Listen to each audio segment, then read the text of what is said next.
In today's video, I'm going to teach you how to use Slack for beginners 5 minutes. Start by heading to slack.com. You can create a new account with your email, or if you've received an invitation, simply log into the workspace you were invited to. Once you're in, either create a workspace for your team or join an existing one. Take a moment to set up your profile, add a clear display name and a photo, and check your time zone. This helps teammates recognize you and see when you're available. If you prefer quick access, install the desktop or mobile app.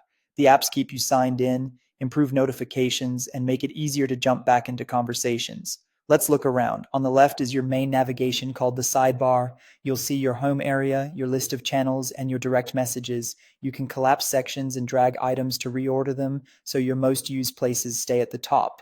Channels are where most work happens. They're organized by topics or teams. Public channels usually have a hashtag symbol, while private ones show a lock.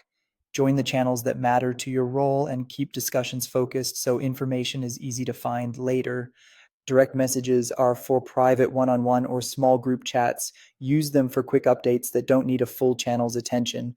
Your home view is your personal space to catch up on recent activity, review saved items, and check reminders. It's a handy daily starting point. At the top, use the search bar to find messages, files, and people. Type a keyword and refine by channel, person, or date to quickly surface exactly what you need instead of scrolling. In the top right, click your profile picture to set a status like in a meeting, adjust notifications, or update preferences. If you need quiet time, turn on Do Not Disturb to pause alerts. Open any channel to start chatting, type your message at the bottom, and press Enter to send. Keep messages clear and specific and use the formatting icons to add emphasis when needed. If you need someone's attention, type the @ symbol followed by their name to mention them.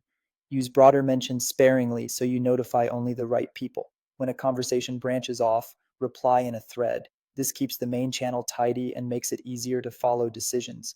You can choose to send a thread reply back to the channel if the whole group should see it. React with emojis to acknowledge or celebrate without adding extra messages.